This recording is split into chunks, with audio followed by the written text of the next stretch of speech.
It was the early morning of February 14, 2000, in Shelby, North Carolina. The rain had washed the streets. The wind still whistled through the trees, and for a few minutes, the entire neighborhood was plunged into darkness by a power outage. When the lights returned, the domestic routine resumed its silence. In the room she shared with her brother, a 9-year-old girl slept like any other child after a typical day at school. At 2:30 a.m., her parents checked.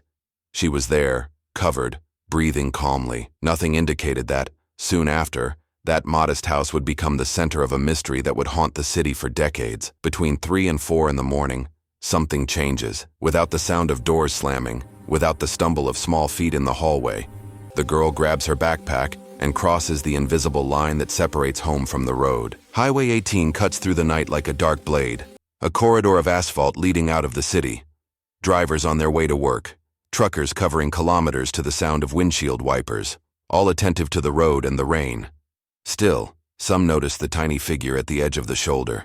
Light coat, steps too firm for the time and for her age. One of them slows down, perhaps to offer help. The child reacts with fear, leaves the shoulder, disappears for a moment into the soaked roadside. When the headlights sweep across the stretch again, she is no longer there. The clock strikes shortly after 4. The city sleeps. On the horizon, a sliver of light announces the dawn, and with it will come the fright, the call, the rush.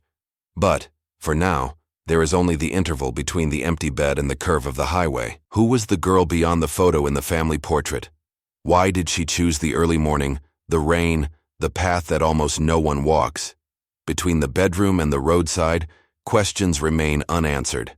And, in this story, every minute before dawn will matter.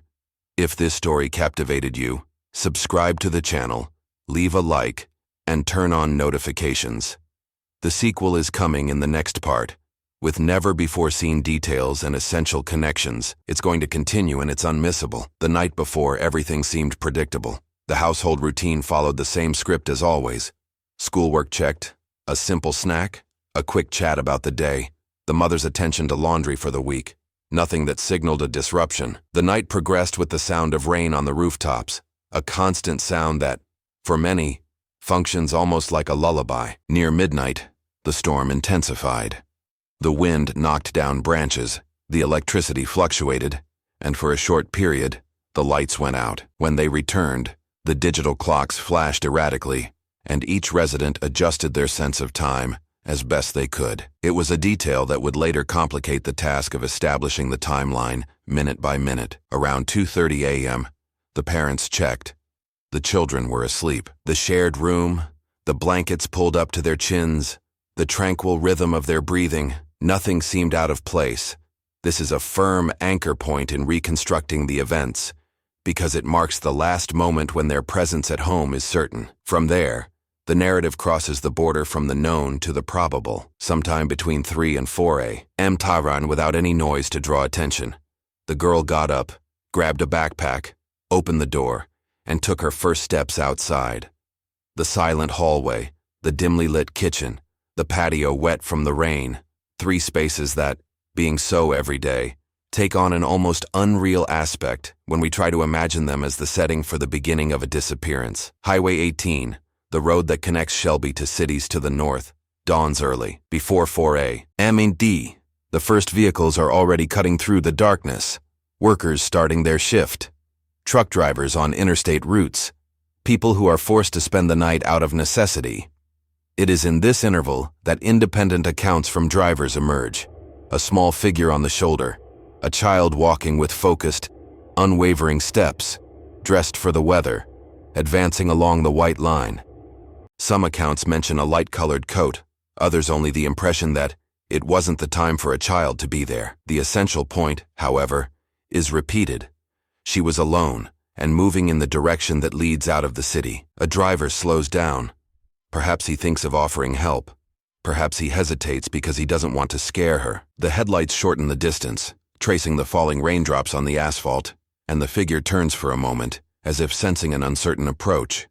Then, the child leaves the shoulder and enters the vegetation on the roadside, a quick, instinctive movement, closer to the impulse of self-preservation than a planned escape. When the car passes, The beam of light no longer finds her.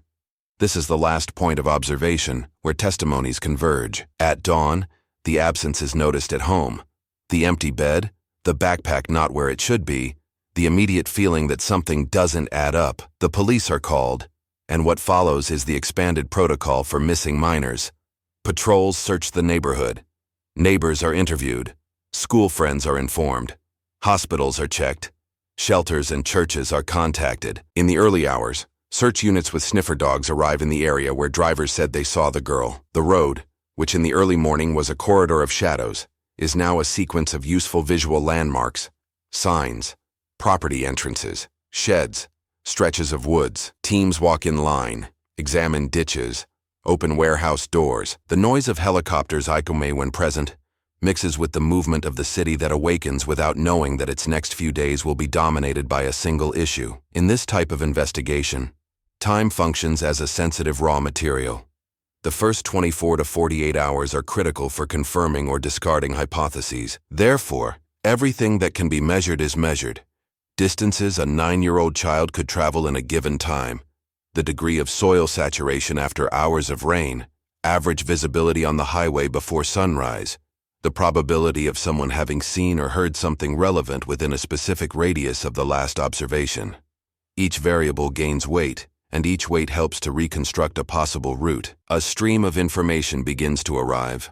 Phone calls with tips, reports from those who think they saw someone similar at a gas station, confused memories about a car that was stopped at an unusual point on the road. Most of this data is lost due to inconsistency, but some survive the initial filters and enter the overall picture. Meanwhile, the family does what families do in these moments: prints pamphlets, speaks with the local press, erects a landmark where information can be exchanged, transforms a portrait into a symbol. The community responds with vigils, volunteer search groups, and donations of water and food for those who spend the day in the field. The road, once an anonymous thoroughfare of hurried people, becomes a meeting place, a place of relay races, of expectation. The sun beats down, the temperature changes, the mud dries in irregular patches, and each new sweep attempts to fill the gaps of the previous one. The map of the area fills with notes, where they have already been, where it is necessary to return, where there are private properties that require authorization to enter. It becomes clear, little by little, that the timeline needs to dialogue with the geography and with the meteorology. The rain washes away trails, but also preserves marks in specific places.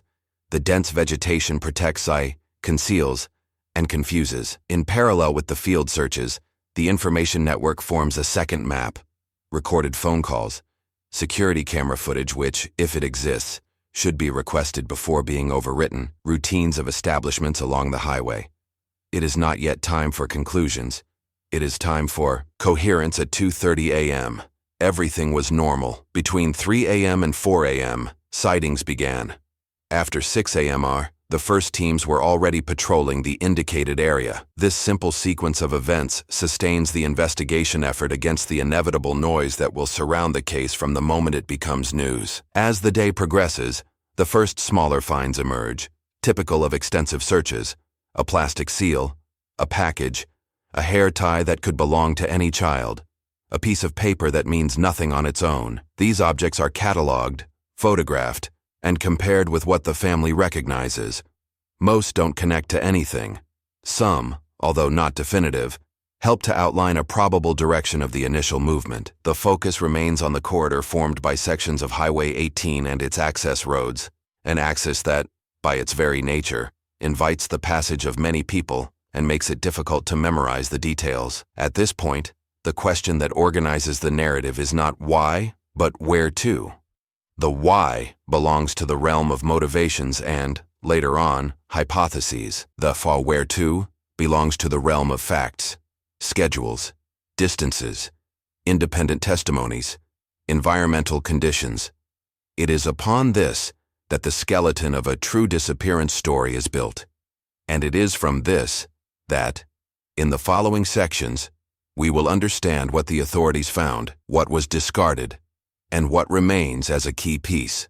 The early morning ended, the searches began, and the timeline, albeit with some shadows, already has a backbone. The story doesn't end there. It merely narrows down. The geography of this case begins where the city ends. Shelby, in western North Carolina, dissolves into low-rise neighborhoods, workshops, light-colored wooden churches, and then, suddenly, into open countryside. Highway 18 acts as an axis stitching these worlds together. Dual lanes, narrow shoulders for long stretches, curves that follow the contours of the hills, stretches of dense forest alternating with pastures and rural properties. At night, in the rain, the only remaining contrast is the painted lines reflecting the headlights. There are no sidewalks or continuous streetlights.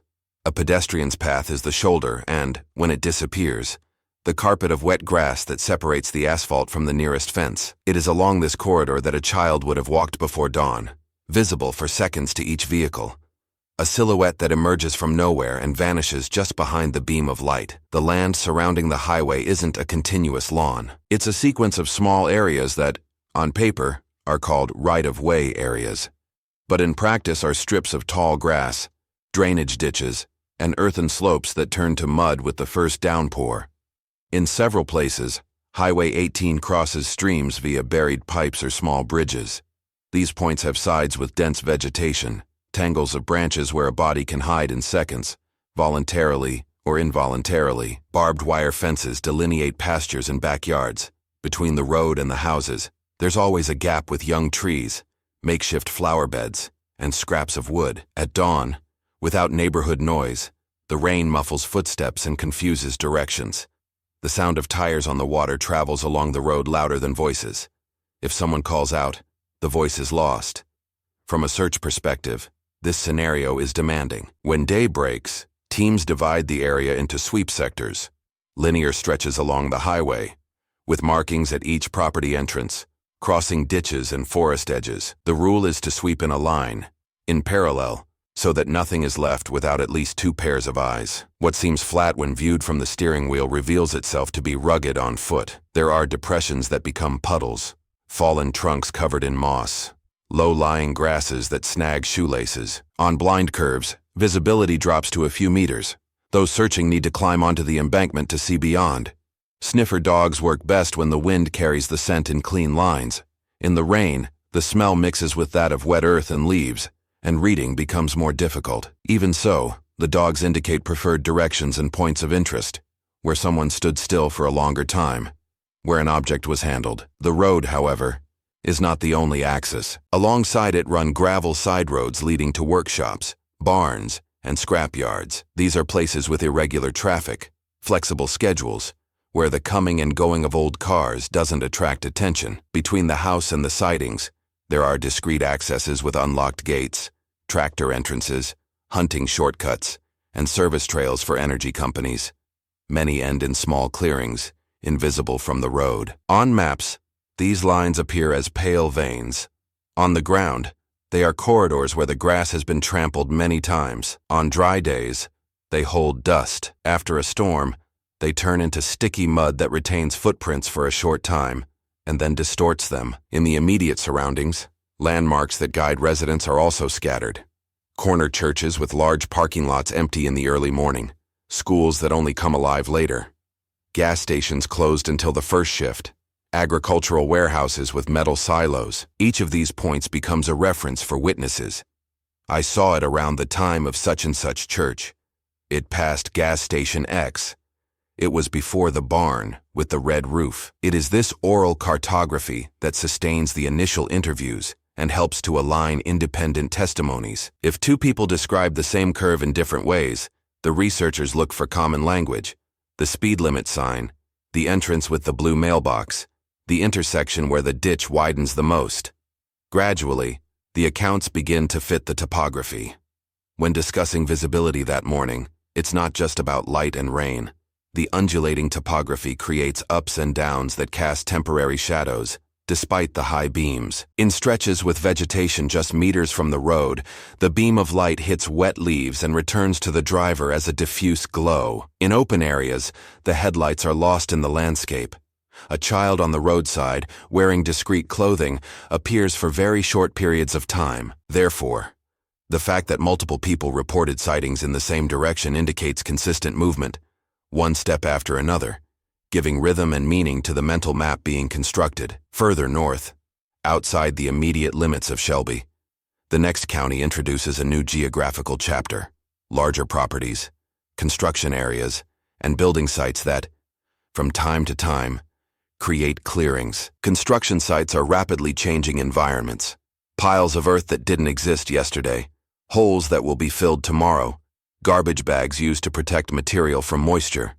The logistics of these places include trucks arriving early, backhoes tearing up the earth, stacked containers and tiles. If someone wants to hide something without going far, they choose a spot like this: anonymous, transient, where the earth will be disturbed several times. For those searching, the consequence is clear. Nothing stays the same for long, and what was a clue on the surface yesterday may be a foot below today, wrapped up, protected from casual eyes. Between the first axis and this second scenario lies the issue of distance. A 9-year-old child, walking at night in the rain, covers a limited radius. This limit, in itself, creates a circle of probable pedestrian reach. Anything beyond this circle requires another vector: hitchhiking, coercion, transportation. Therefore, when a relevant clue appears in a location distant from the last sighting, the map reorganizes itself and begins to investigate not only the possible path on foot, but also vehicle routes that branch off from Highway 18 towards less obvious points. Connecting roads, shortcuts that residents know by heart, and dirt access roads that do not appear on older maps come into play. There are also invisible barriers: the perception of safety of those who have driven there for years, the tendency to ignore movement on the side of the road for fear of an ambush, the habits of closing windows and speeding at night on unlit stretches. All of this influences the number and quality of reports. In areas where houses are clustered together, more windows may have witnessed events. Where properties are spaced out, the chance of finding a witness decreases. Therefore, the social map matters as much as the geographical one. Who works the night shift? Who leaves early for the first shift? Who lives across from a curve and has seen enough accidents to memorize the sounds? These people form a ring of memory around the road. A well-asked question days later can yield a detail that was missed in the shock. Finally, geography holds a central paradox in this case. It is open enough for someone to walk for hours without being approached, and compartmentalized enough to offer hiding places just steps from the road. Aerial views suggest clarity. At ground level, the landscape is a labyrinth of ditches, treetops, posts, signs, and unmarked entrances. Understanding this dual nature is essential to comprehending how a sequence of meters traveled can transform, from 1 minute to the next, into disappearance. The road continues, the city awakens, and the map that seemed simple reveals layers.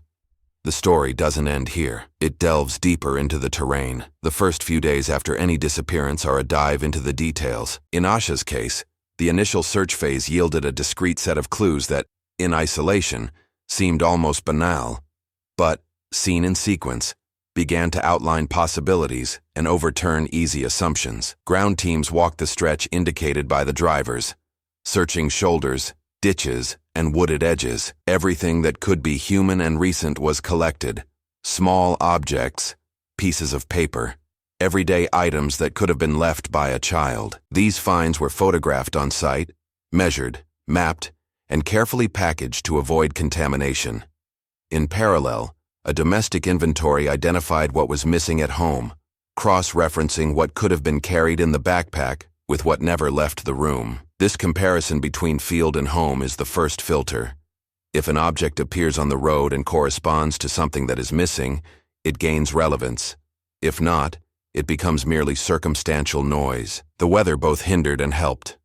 The rain washed away subtle marks, erasing footprints and blurring impressions that, on dry ground, might have told a clearer story. On the other hand, the water also cleared the landscape of old debris, highlighting what was recent. Experienced investigators learned to read the surface.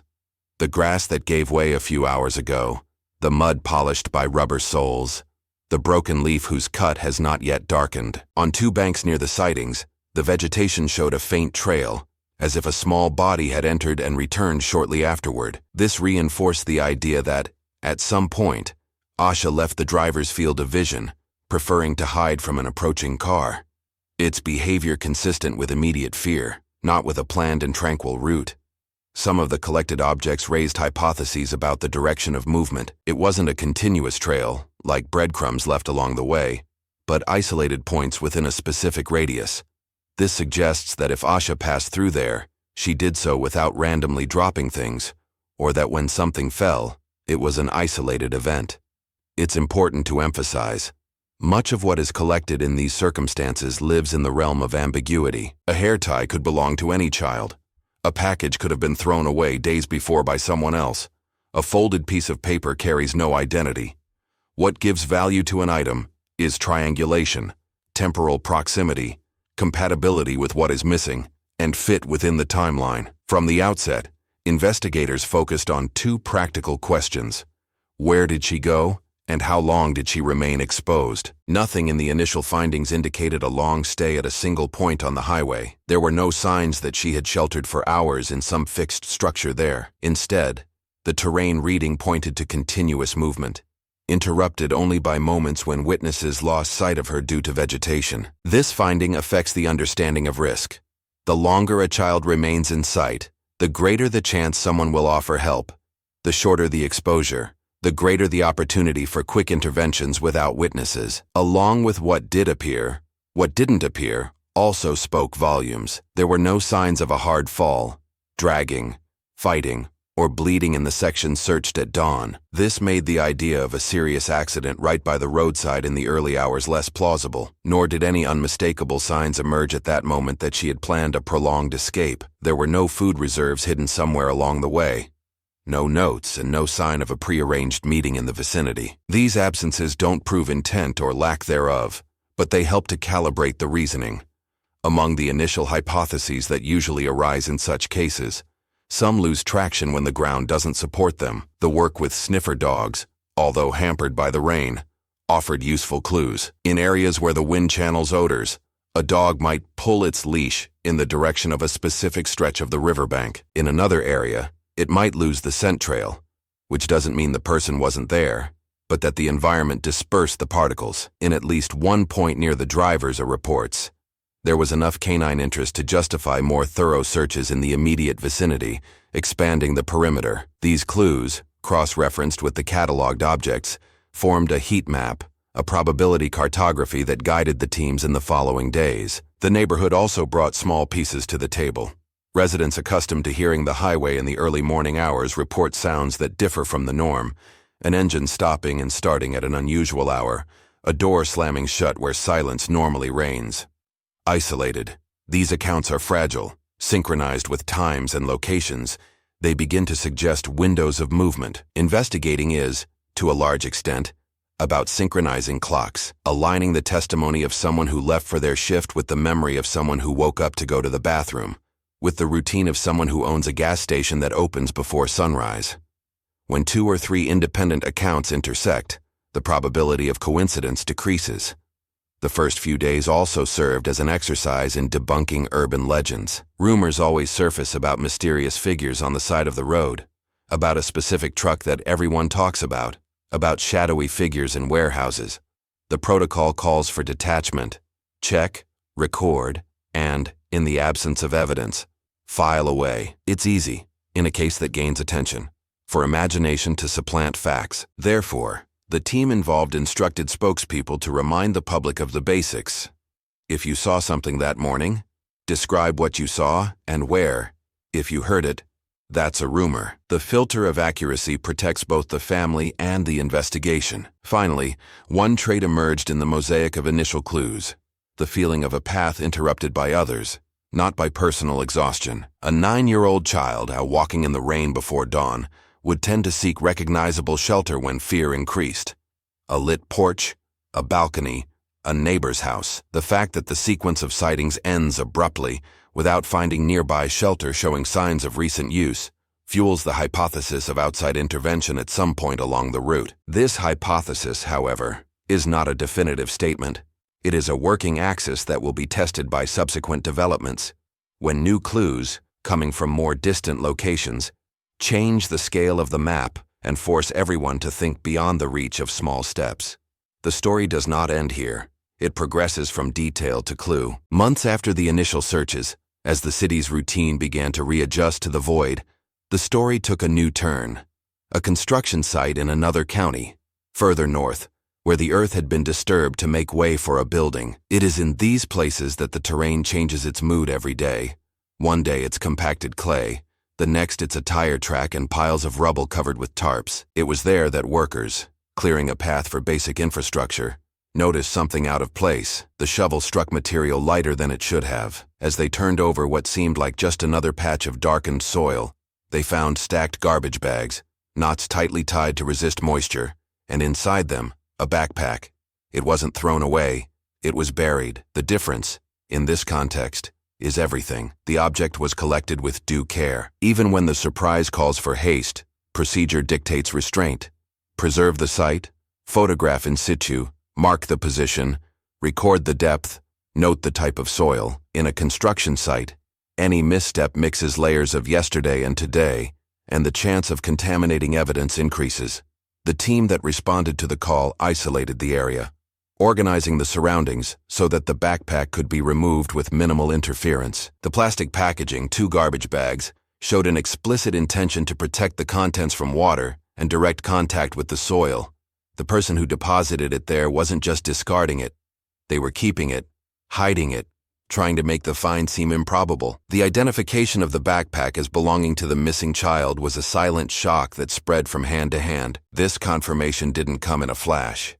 It came from a process, visuals matching previous descriptions, recognition by family members, particular numbers or marks, and, when possible, photographic comparisons with previous records. Inside, in addition to objects pointing to the world of childhood, 2 items gained immediate relevance for a simple and disturbing reason.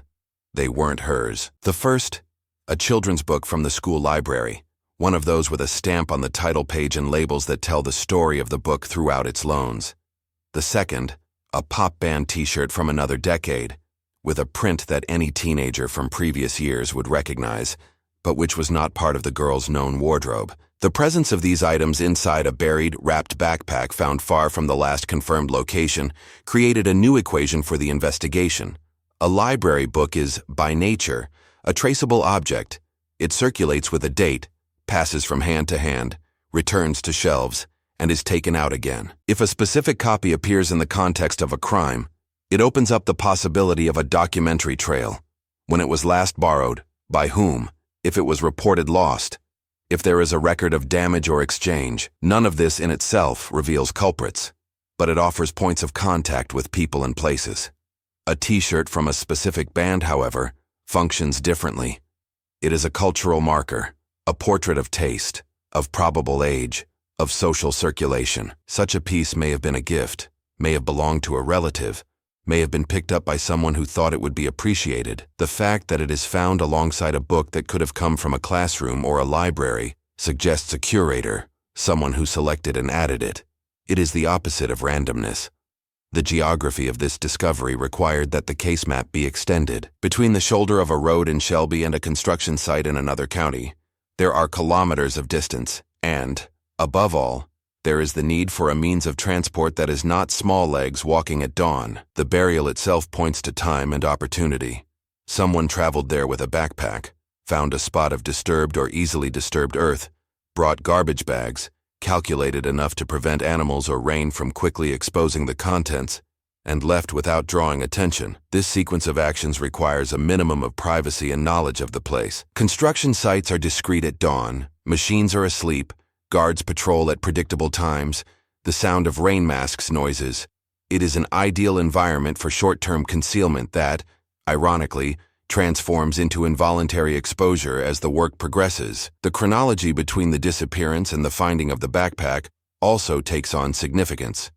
It wasn't the next day, nor the following week. There was time for the story to circulate in the region, for pamphlets to be printed, for the girl's photo to occupy murals and shop windows. There was time for someone to try to sever a physical link without encountering search teams in the immediate vicinity of the highway. Burying a backpack doesn't erase a fact. At most, it postpones a discovery, but the attempt to postpone it, in itself, becomes a clue. It indicates that whoever hid it believed that the object could compromise, reveal, or remind them.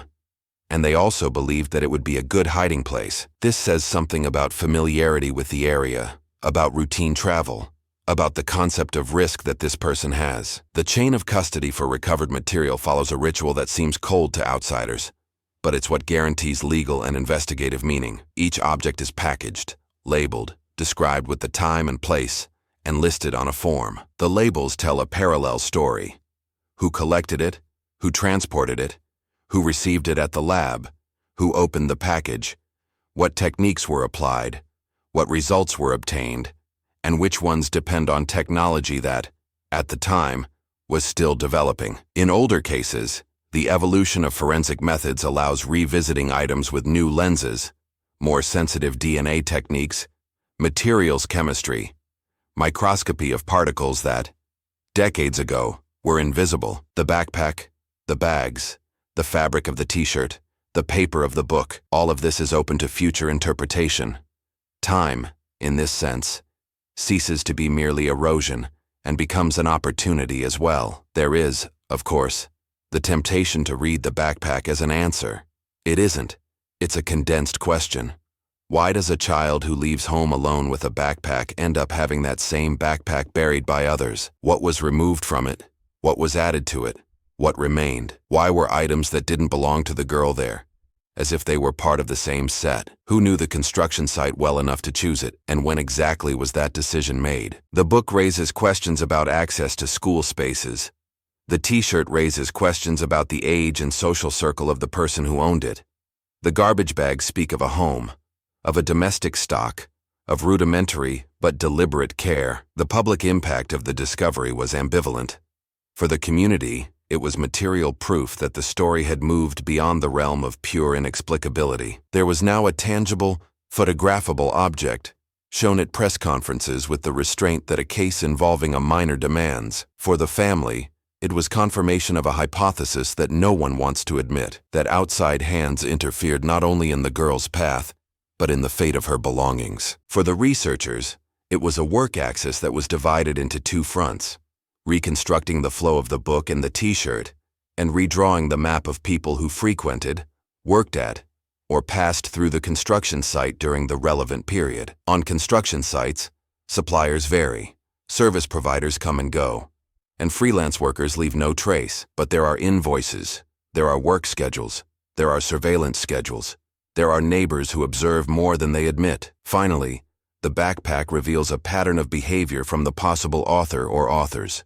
A pattern of concealment. Whoever buries something they could simply discard thinks about time, about the temporary nature of the act, about control over when and if it will be found. It's a gesture of someone who believes they can manage the risk. In practice, however, the world is not manageable. Machines change the terrain. Attentive workers notice irregularities, and objects that should remain unrecognizable relearn to speak. From here, the narrative of the case ceases to be linear. It bifurcates between what the burial reveals about who did it and what, concretely, the objects tell when interrogated by the technique. The story doesn't end here. It descends to the depths of the evidence. Among the clues that survive the test of time, few are as capricious as the memory of a car. In Asha's case, it crystallized into descriptions that converge on a vehicle. Old, dark green, with visible rust on the fender. Unlike a composite sketch, which relies on human features easily confused in rain and headlights, automobiles leave a more technical impression. Shapes, lines, proportions, finishing details. It was from independent accounts that investigators began working with the hypothesis of a large coupe from the 1970s, the type of car that dominated the spar personal luxury category in the United States. Long hood, short rear, vinyl roof in many versions, generous sides. Within this family, two references help guide public memory without making definitive statements. Lincoln Continental Mark Thef and Ford Thunderbird from the same decade. They are related models in terms of design language, often confused by those who see them at a glance, especially at night. Why the dark green does it matter? Because paint palettes from that era had deep tones that, in the rain, absorb light. The approaching headlight sinks into the green, highlighting the outline more and less the color. Furthermore, aged paints tend to oxidize in a characteristic way, creating a whitish film that dulls the original shine. When someone recalls an old, dull green, they are possibly describing a painting exposed to decades of sun and weather. The combination of dark green plus wear. The film guides the eye to garages that house forgotten classics, backyards where old cars serve as donors of parts, and specialized workshops that know by name the owners of coupes from the chrome era. A rust on the fender. This is another valuable marker. In wide-body coupes from the 1970s, critical areas of corrosion include the edges of the rear fenders, the junction of the front fender with the sill, and, when there is a vinyl roof, the meeting point between the vinyl and the sheet metal near the pillars. Rust flourishes where water accumulates and the rubber no longer seals. A visible rust and nozzle, at knee height, especially behind the wheel, speaks to decades of mud and rain. Those who notice this are usually those who drive slowly on secondary roads. The detail jumps out at a glance when the headlight sweeps along the side and returns an uneven shine, broken by the rust. This visual memory, although imprecise regarding the model, is accurate regarding the state, regarding the vehicle. It wasn't a gleaming restored classic, it was a car in use, showing signs of age, perhaps maintained through patchwork repairs and improvisation. When it is suggested Mark IV or Thunderbird, it's not about confining the audience to a catalog, it's about designing a profile. The Mark IV boasts an imposing front end with partially concealed headlights, a wide grille that seems to smile without joy, and the famous bulge on the tailgate simulating a spare tire. The Thunderbird of this era experimented with variations, some years with exposed dual headlights, others with partial fairing, but almost always with long sides and a break in the line near the rear quarter panel. From a distance, both are big, low, and wide, compared to modern sedans. At night, the most reliable distinction may come from the signature of the taillights, extensive horizontal stripes, often in continuous red, in contrast to the fragmentation more common in current cars. The presence of vinyl sealing, it also draws attention. Even those unfamiliar with the term recalls a sealing that looked like it was made of a different material. Another useful detail is the wheels and hubcaps. Cars from this family, when in their original condition, featured large hubcaps with radial patterns or protruding chrome centers. In vehicles that have aged outside of collections, it is common to see steel wheels with missing hubcaps, or a mixed set, 2 wheels with hubcaps, 2 without. Tall tires, with a more generous sidewall, complete the set. Often, prolonged use and lack of alignment create a characteristic tire sound at average speed, noticeable to those who live near curves. On rainy nights, this sound is combined with the noise of water, but residents accustomed to the music of the road can distinguish it.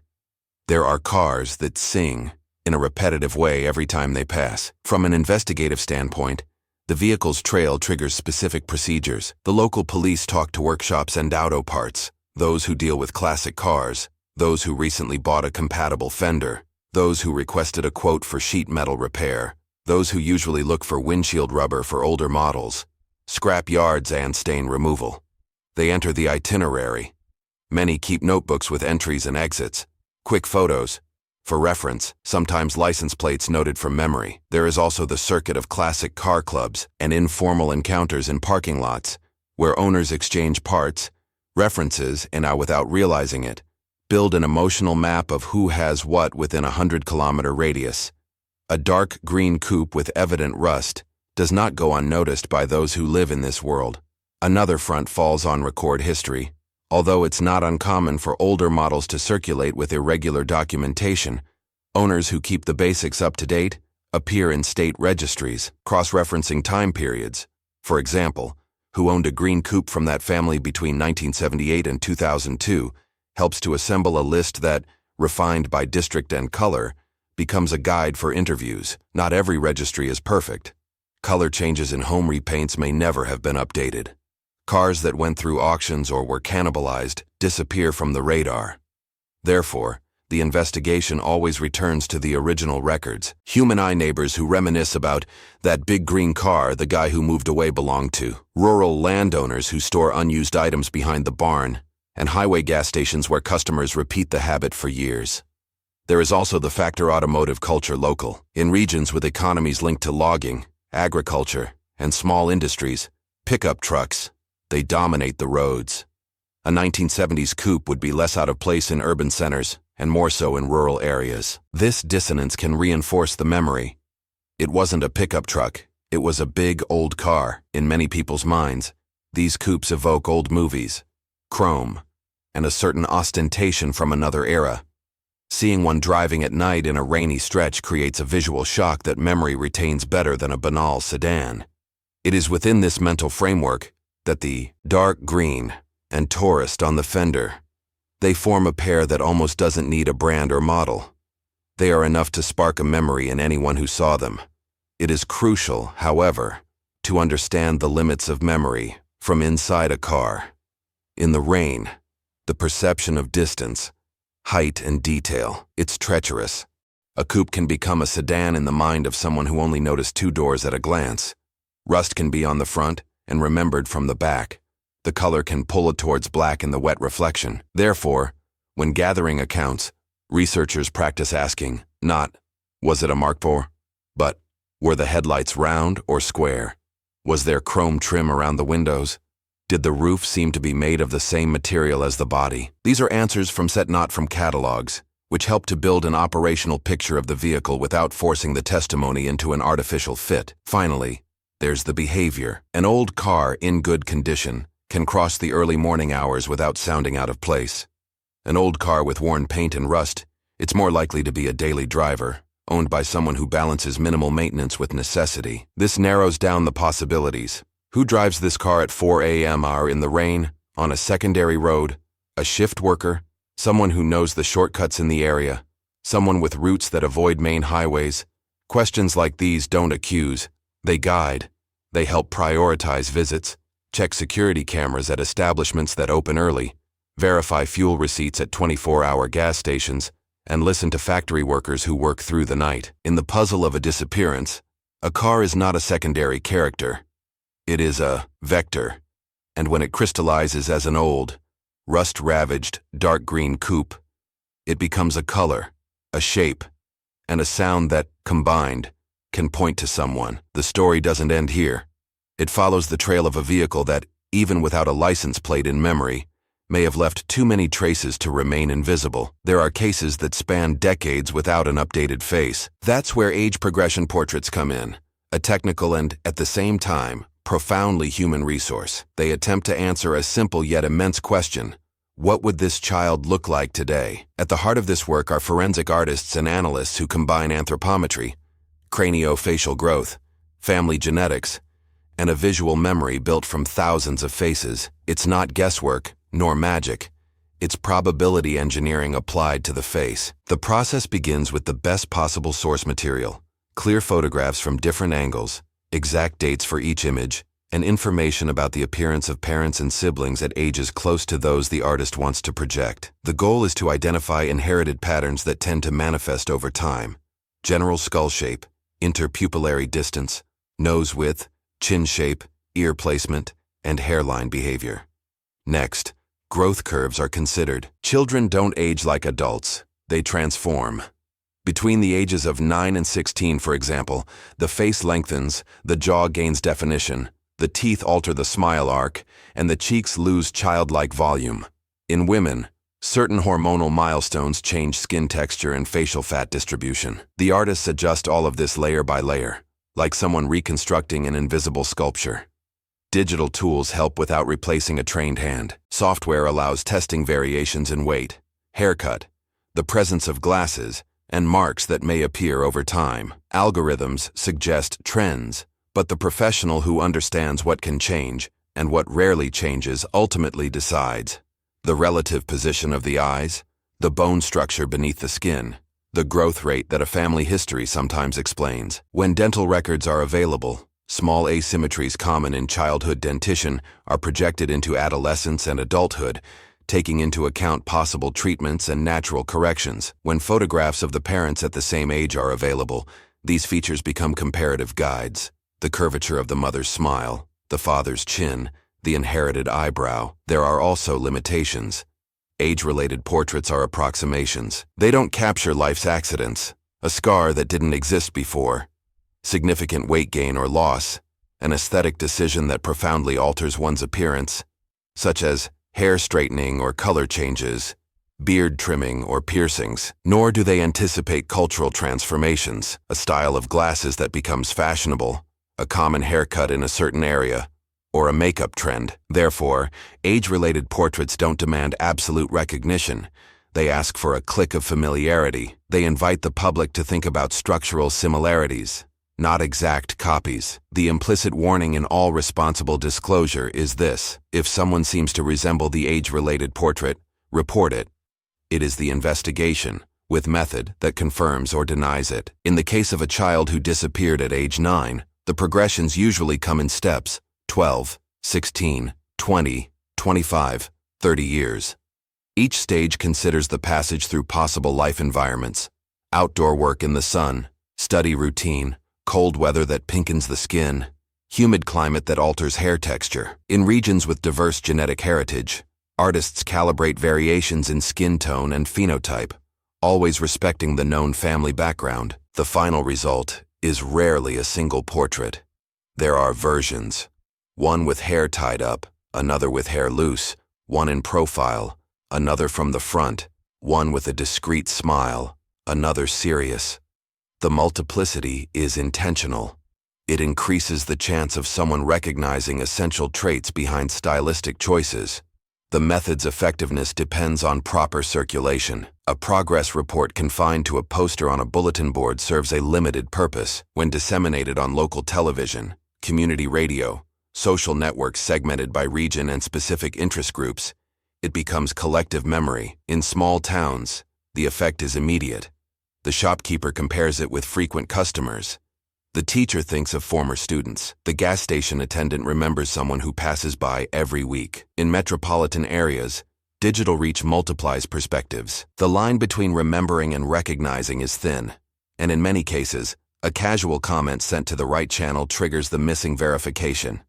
However, it is necessary to protect the process against two risks: bias and undue exposure. Bias arises when the public fixates on a single version and ignores variety. If the progression shows long hair, someone might fail to report a person with short hair with the same structural features. Therefore, it is healthy for authorities to alternate portraits with variations and instruct the public to look at bones, eyes, and proportions more than hairstyles and fashion. Undue exposure occurs when similar-looking people are approached or photographed in public in an invasive manner. It is up to the responsible narrator to reinforce that any resemblance should be reported through official channels, and only authorities make approaches and verifications. In the technical field, long-term cases benefit from periodic reviews of progressions. Every few years, with new growth data, more precise modeling techniques, and sometimes new base materials provided by the family, the portraits are updated. At certain times, teams consult with experts specializing in female facial aging,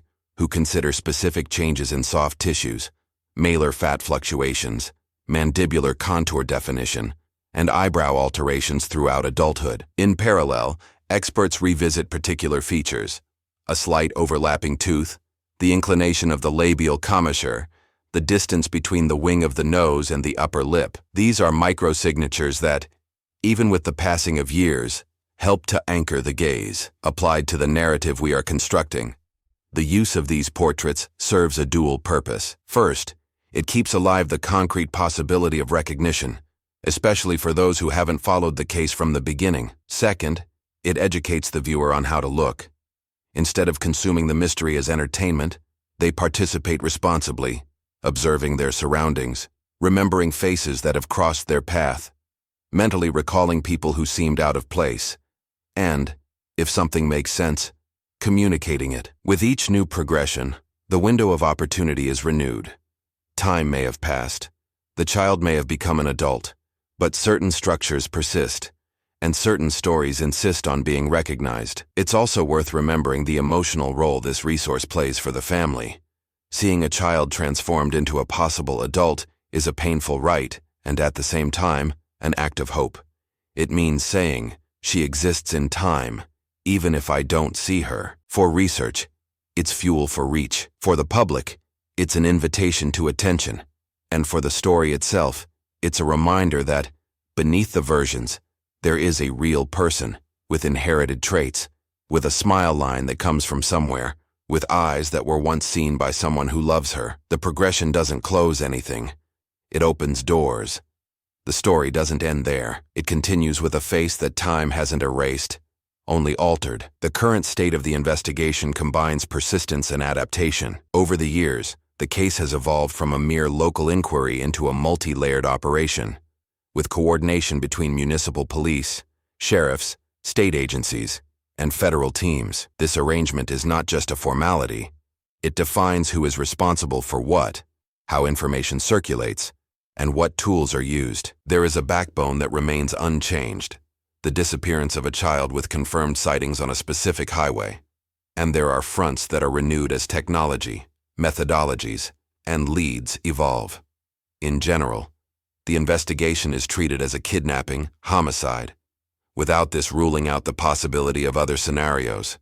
It is a framing that guarantees priority, resources, and more rigorous protocols. At the operational level, periodic reviews of the dossier are conducted as if the case had just arrived on the table. Independent teams reread old testimonies to identify contradictions subtly ignored at the time, compare descriptions of schedules in light of the meteorological and routine context, and check for witnesses who, for whatever reason, were never formally interviewed. The process includes strategic re-interviews. People who have already been interviewed are contacted again years later, because time alters memories and sometimes disarms resistance. A detail that previously seemed irrelevant can gain value when a new piece enters the picture, such as the discovery of a previously missing object or the identification of a movement pattern. In laboratories, preserved materials follow their own path. Items associated with the case are re-examined using evolved techniques: more sensitive DNA extraction, microfiber analysis, identification of polymers and residues that reveal storage environments, and reading particles trapped in seams and packaging. Even when a laboratory result doesn't produce an immediate match, it enriches the profile of what is being sought: a type of dust compatible with a workshop, a chemical trace common in certain cleaning products, the signature of a plastic whose manufacture was concentrated in a few regions during a certain period. Each microdata point helps to direct searches and calibrate questions. The screening of tips is continuous and meticulous. Contact channels remain open to the public, and each new piece of information receives a number, time, origin, and summary. The first filter separates duplicates from new information. The second assesses geographical and temporal plausibility. The third measures complementarity. Is there anything in this tip that matches an older, archived fragment? When the answer is yes, field teams can be deployed for discrete verification. In parallel, an analysis cell cross-references data with external databases when permitted by law.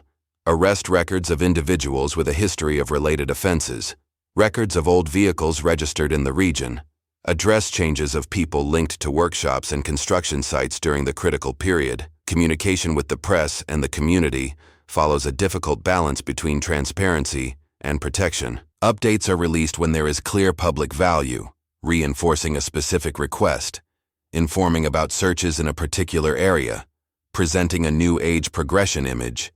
But operational details remain confidential so as not to compromise ongoing fact-checking. The goal of this communication is not to feed curiosity. It is to keep the case active in the correct collective memory, that of the people who may, in fact, have seen or heard something that makes a difference. To combat noise and rumor, spokespeople reinforce what is confirmed and correct inaccurate versions without opening unnecessary flanks. In some cycles, overt measures reappear: coordinated sweeps in locations suggested by new correlations, technical excavations where the soil was altered close to the time of the disappearance, geophysical analysis in hard-to-reach areas. Other times, the work is silent: monitoring forums where old cases resurface, listening to accounts in community groups, verifying family histories that, decades later, begin to emerge with less fear or shame. Long cases have their own dynamics. People move to different cities, relationships end, old secrets become too much of a burden. The investigation prepares for this moment, keeping open channels of contact that respect anonymity and safety. There is also the human dimension.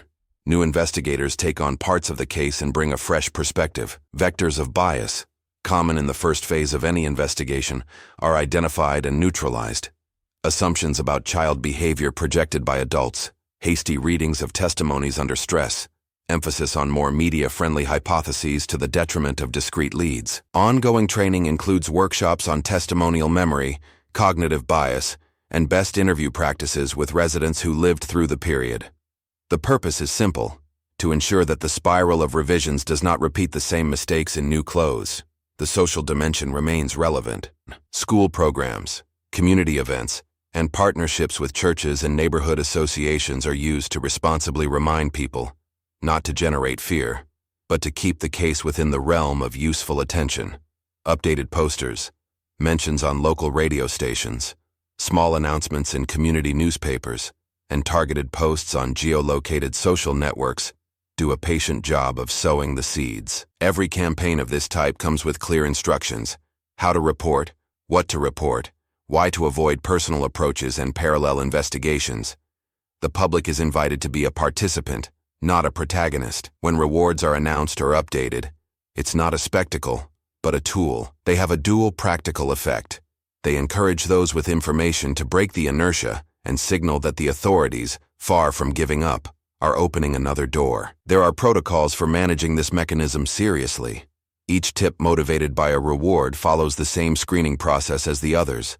No amount of money replaces method. Alongside this, organizations specializing in missing children produce educational materials that explain age progressions and provide guidance on responsible identification, reducing the risk of confusion and undue exposure of similar-looking individuals. The connection to other cases is a separate chapter.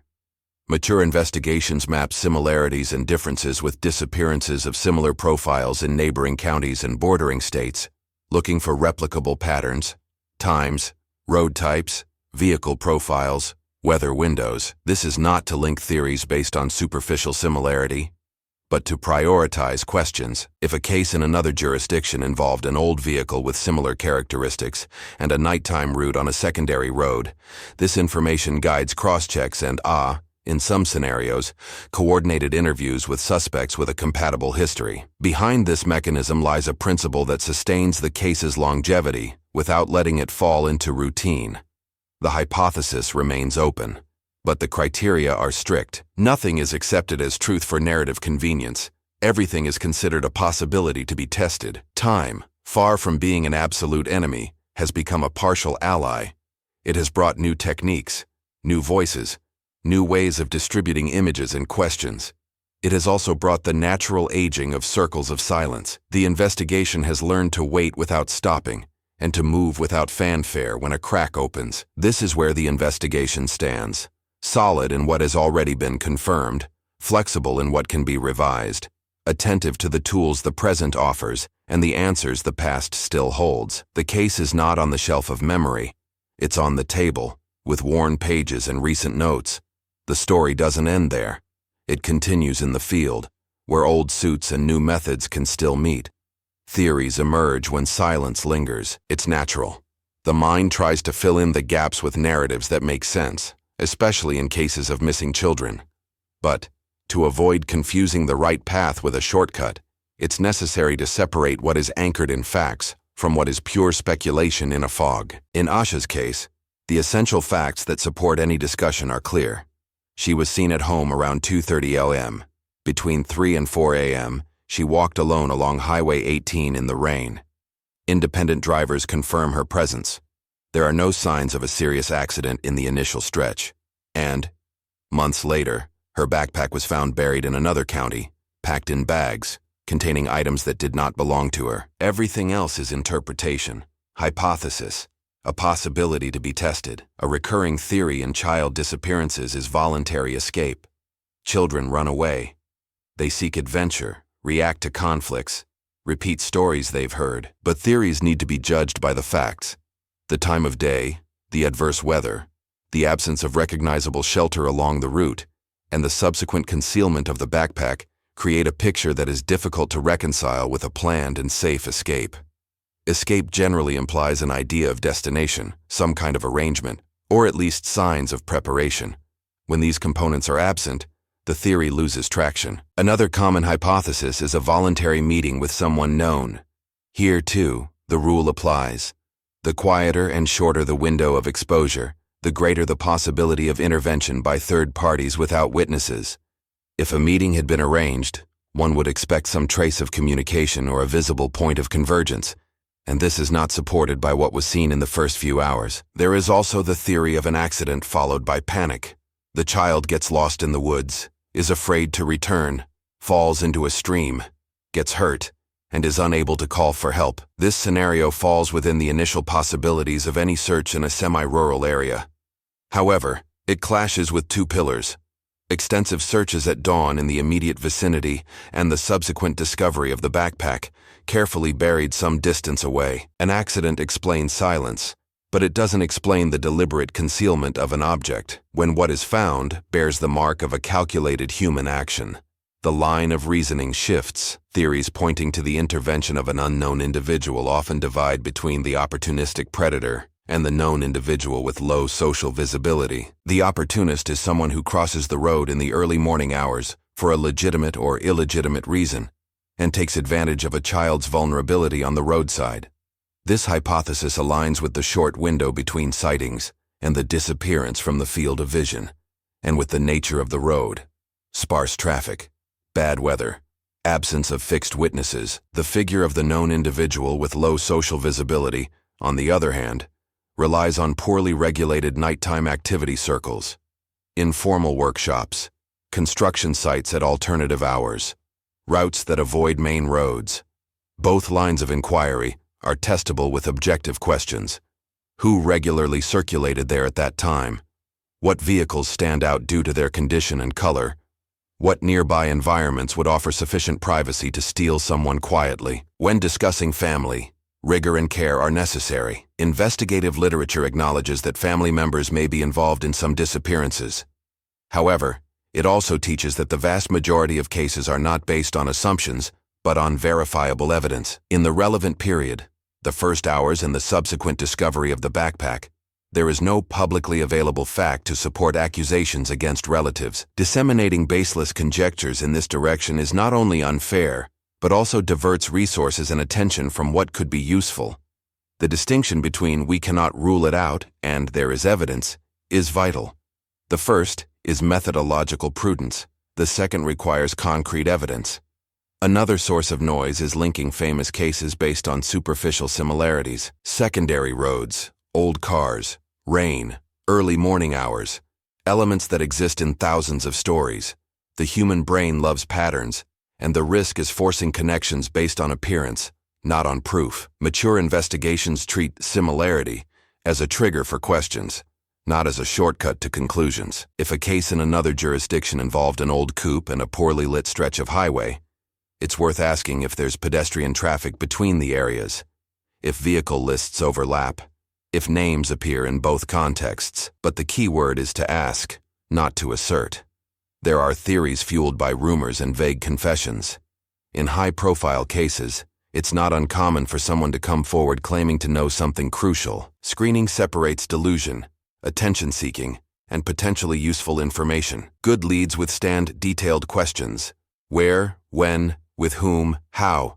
Rumors die when confronted with solid timelines and specific geographies. Vague confessions dissolve when they demand confirmation through data that only the real author would know. This method protects the case from spectacle, preventing false leads from becoming expensive and ineffective trails. Theories about motivation also often invade the debate. Human trafficking, illegal adoption, rituals, cults, experiments.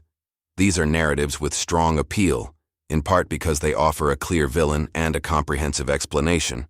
But what serious investigations do is the opposite. They dismantle the whole into verifiable pieces.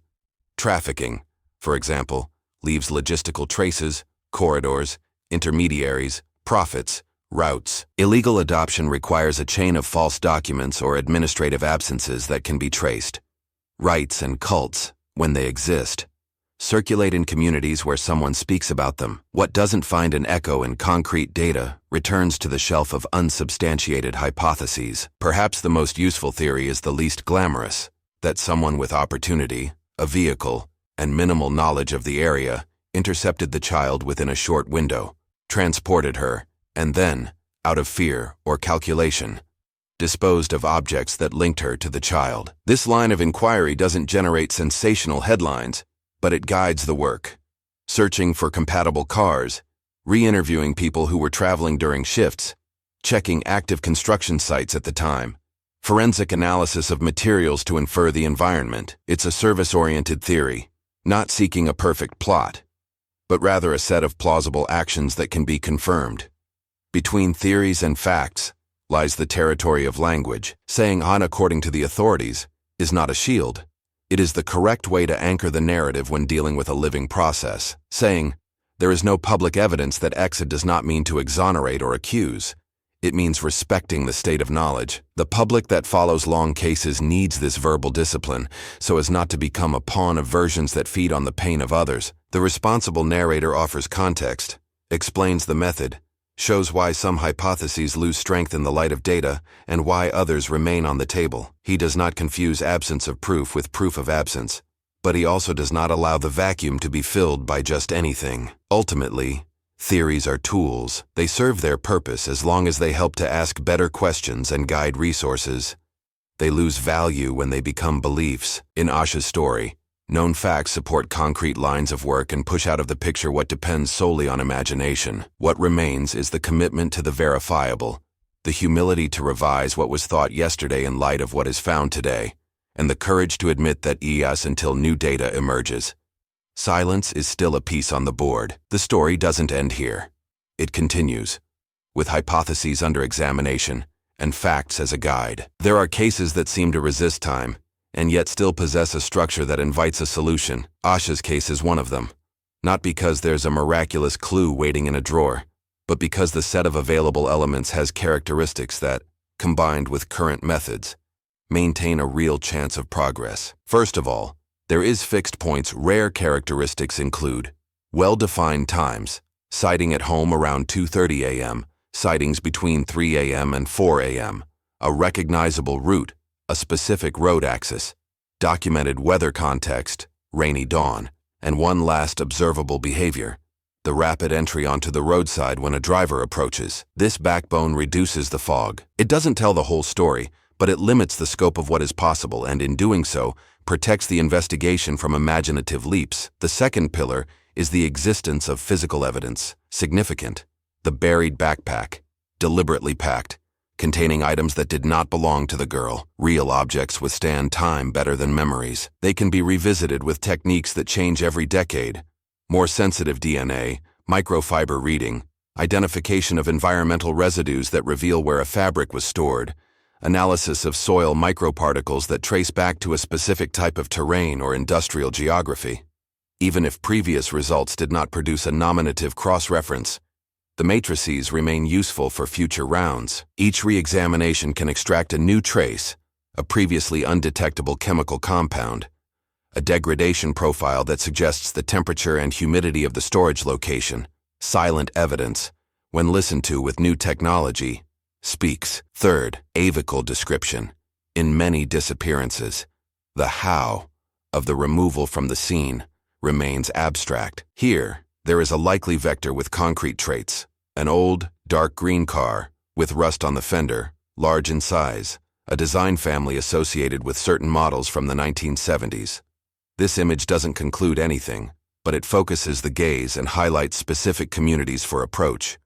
Workshops that deal with classics, vintage car clubs, junkyards, rural landowners who keep parked vehicles. Lists, records, and local memories converge in this funnel. In environments where everyone knows everyone else's car, a green coupe with worn paint doesn't go unnoticed forever. Fourth, a talkable geography. This is not an urban labyrinth where cameras get lost across dozens of blocks, nor is it an impassable continuous forest. It is a highway corridor with alternating open areas, property entrances, and stretches of forest. This creates opportunities for targeted rescans using modern tools, drones with thermal sensors in suitable conditions, ground-penetrating radar at points of interest, modeling of likely trails based on visibility, terrain, and synchronized reports.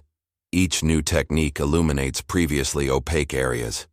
Geography, being modular, allows for testing hypotheses in discrete segments, saving effort and maximizing the chance of finding what went unnoticed. Fifth, a social structure involved. Long-term cases in medium-sized communities have a well-known phenomenon: the aging of silences. People change jobs, move to different cities, break ties, and what weighed heavily for years gains a chance to be spoken. A phrase heard in 2000, kept hidden out of fear, may emerge in 2025 when the emotional context changes. The persistent presence of the case on local radio, community newspapers, and civic gatherings, coupled with age progressions and media reminders, keeps the door open for this belated revelation.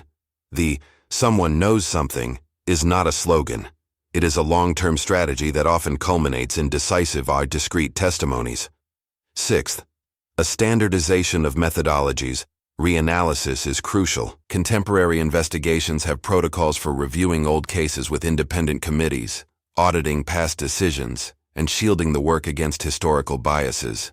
This prevents clues from being discarded based on outdated criteria that prioritized what we now know to be less reliable. Testimonies are reread using updated memory assessment techniques, chronologies are reconstructed using timeline software, and diffuse data receive analytical treatment that highlights previously invisible correlations. Thus, old documents cease to be archives and become dynamic databases. Seventh, anature of the items included in the backpack. A library book and a band t-shirt are not neutral. They point to specific contexts of circulation: school, teenage circles, homes where a certain type of pop culture circulated. The documentary traceability of the book, even if incomplete, offers verification points that, cross-referenced with maps of residence and work at the time, generate quadrants of interest. The t-shirt, in turn, outlines the probable age range of its owner. Together, they compose a roadmap of less abstract and more operational questions. Who had routine access to this type of collection? Who, within that perimeter, had a compatible profile, route, and vehicle? Eighth, a short time window between sightings and disappearances from view.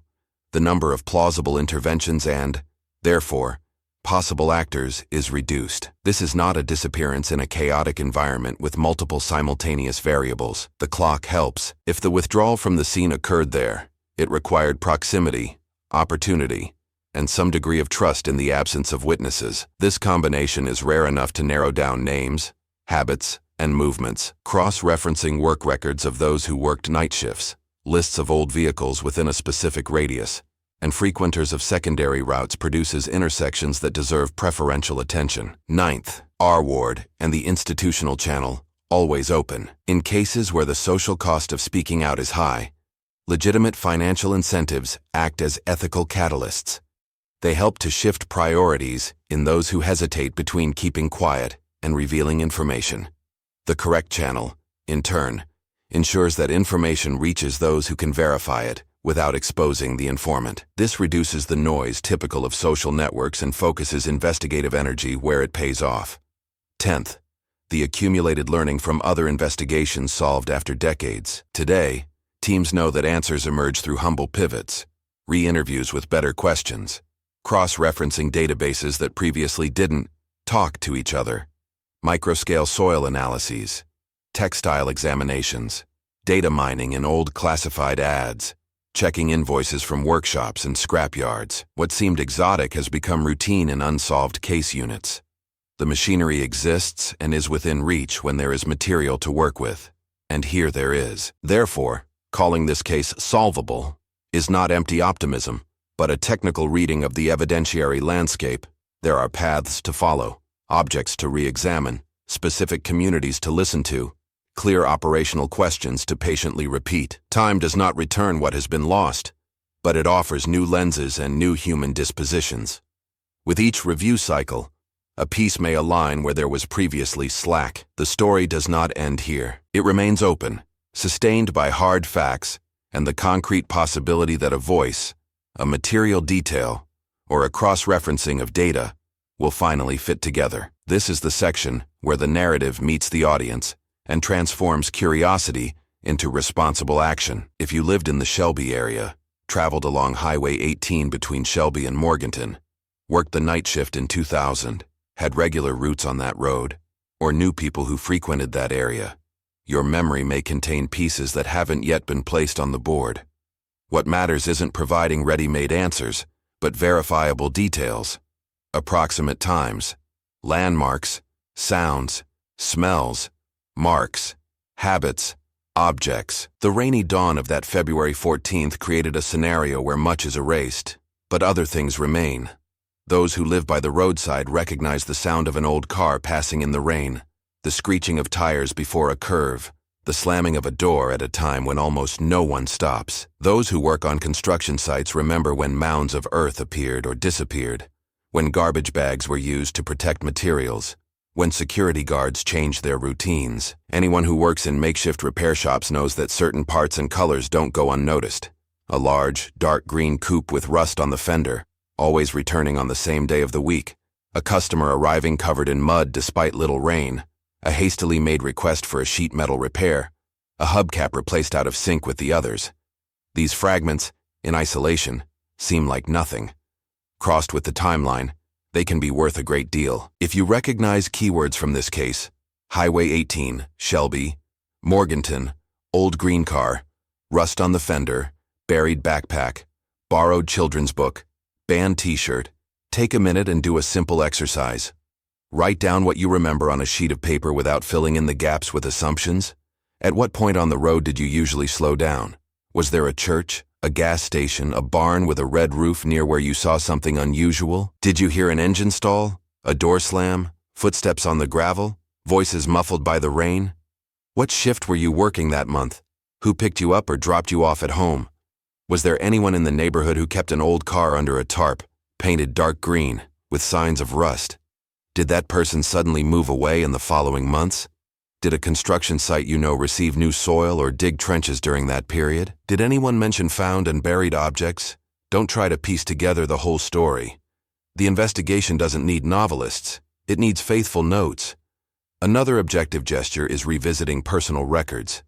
Boxes of photographs stored in attics and garages, workshop notebooks with service notes, yellowed receipts, shift diaries, printed spreadsheets that survived moves. Sometimes, a photo of a weekend barbecue reveals in the background a car that one doesn't remember, parked on the lawn, its side corroded in exactly the right way.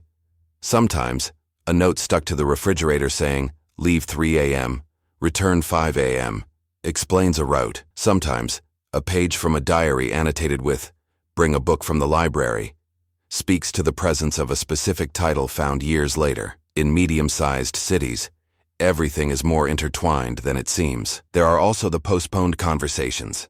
Families and friendships carry unspoken phrases due to fear, shame, or misunderstood loyalty. Time changes bonds and creates space to speak. If you remember someone, back then, commenting on details that shouldn't be public knowledge, describing a hiding place, mentioning a flower bed, boasting about driving a green coupe at night on a back road, talking about a scare they never properly explained, that's material to be reported. Don't confront people. Don't try to investigate on your own. Don't ambush. Don't search private property. The right way is to inform the authorities through official channels and allow professionals to verify methodically, safely, and legally. The undue exposure of third parties, besides being dangerous, can compromise future legitimate actions. Another essential precaution is the precision of language. When sending information, avoid absolute terms when you only have an impression.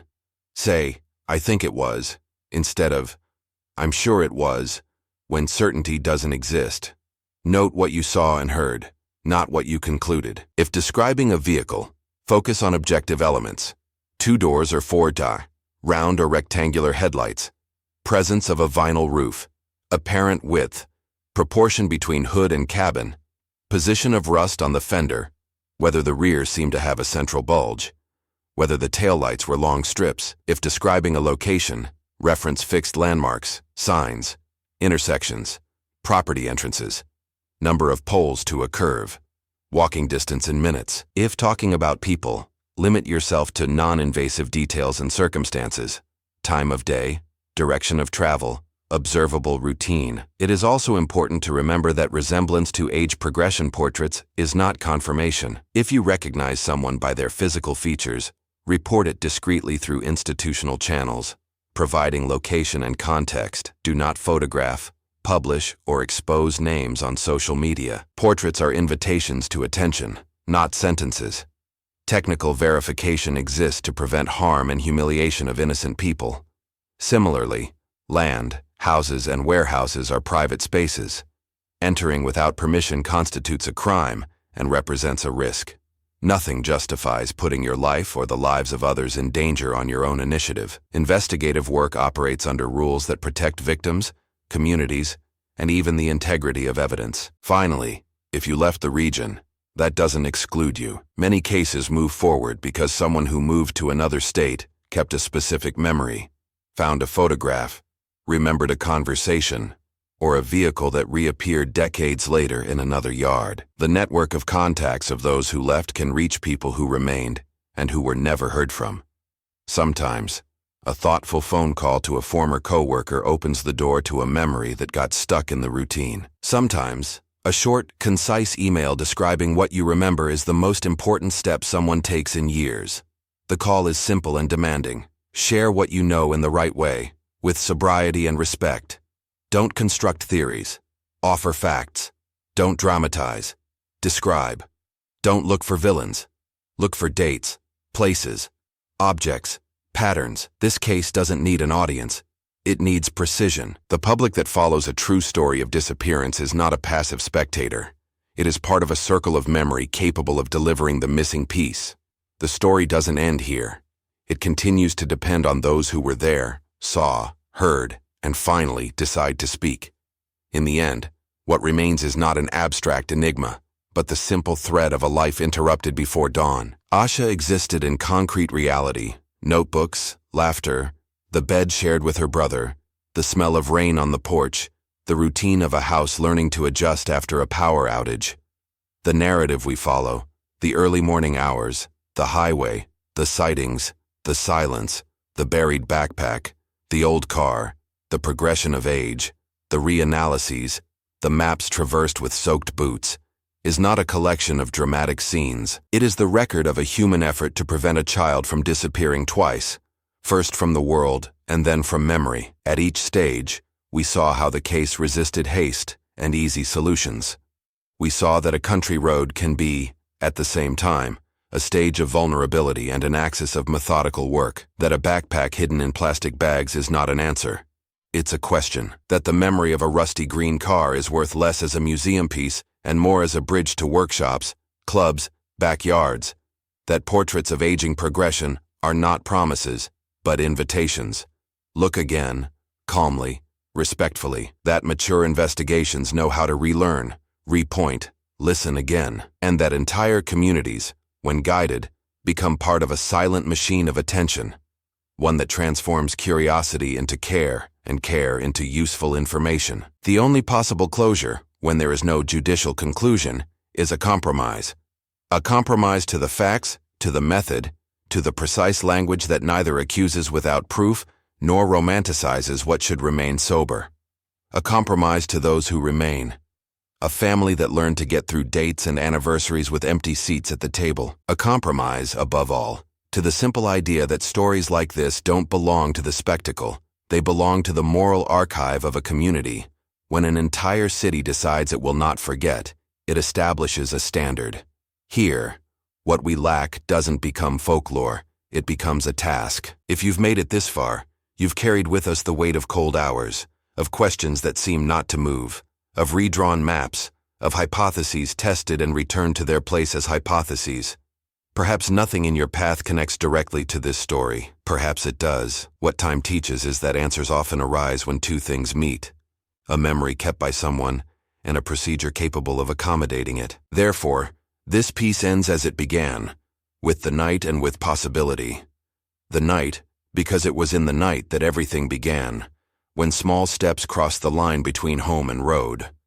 Possibility, because it is in the night that everything continues, while facts, people, and technique remain in motion. Asha is not a case. She is a person. To speak her name aloud, without turning her absence into legend, is to refuse oblivion. The road continues. The city changes. The years accumulate their layers.